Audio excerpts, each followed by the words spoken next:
I was making coffee when the phone rang. A hospital number. "Sir, I'm so sorry. Your wife died in an accident." The voice was calm, professional, final. My blood froze. "That's impossible," I said. "She's here. She's sitting in the living room." Silence. A hesitation that lingered too long. The doctor's voice cracked. I don't understand." The line went dead. I walked toward the living room, each step echoing like a hammer inside my skull. She was there, on the couch, perfectly still. Too still. Moments later, a paramedic rushed in. He took one look at her, then at me. His face drained of color. His hand clamped down on my arm. "Sir," his whisper was shaky, almost broken. "That's not your wife." The words replayed in my head like a distorted echo. "That's not your wife." I stared at her. The same eyes, the same hair, the same gentle way her hands rested in her lap. And yet, something was wrong, subtle, unnatural. She smiled at me, but it wasn't her smile. Too measured, too precise. When I touched her shoulder, her body flinched, like she wasn't used to my touch. I wanted to deny it, pretend the hospital had made a mistake, pretend the paramedic was wrong. But deep down, the thought had already taken root. This wasn't a stranger. It was someone playing her. Her voice, her laugh, her every gesture, it was all performance. And if it was a performance, there had to be a script, a purpose. That night, while she slept, I stood in the doorway and watched. Her breathing was steady, her chest rose and fell. Everything looked right, everything felt wrong. In that silence, truth began to take shape. My wife hadn't died in an accident. She had died long before, emotionally, secretly.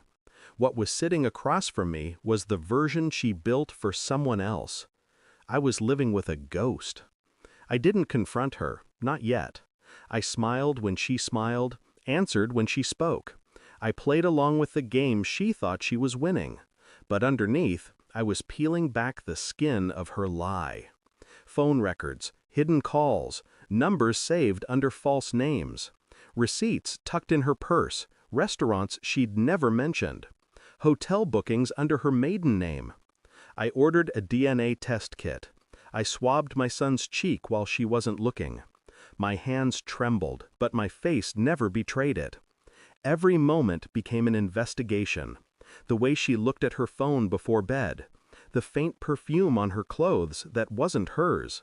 The sudden trips, the excuses, the locked bathroom door when she whispered into the phone. Each piece of evidence was a nail in the coffin she built for herself. And still, I said nothing. Outwardly, I was calm. Inwardly, I was dissecting her, layer by layer. The DNA results arrived on a gray morning. I opened the envelope with steady hands. Not my son. Not my blood.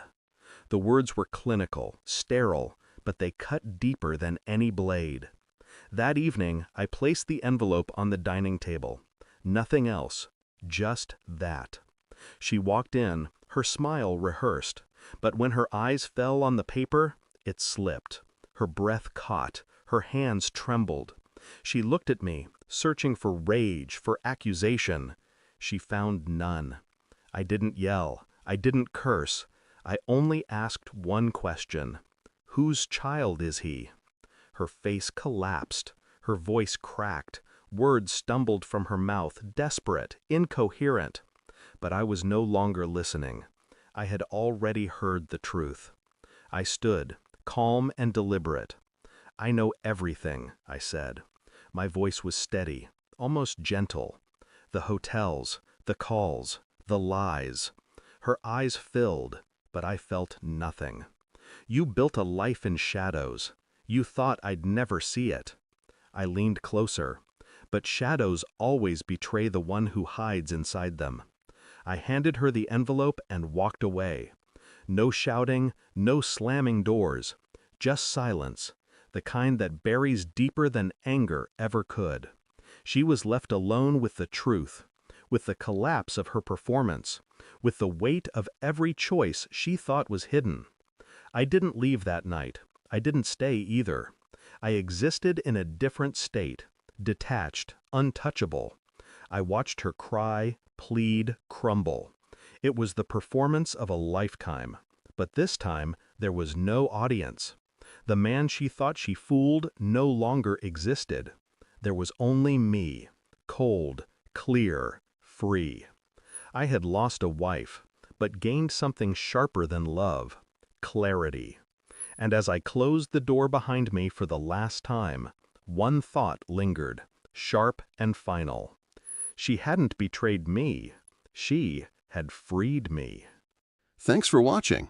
Don't forget to like, share, and comment. Subscribe now to Cheating Stories Insight World for more amazing stories.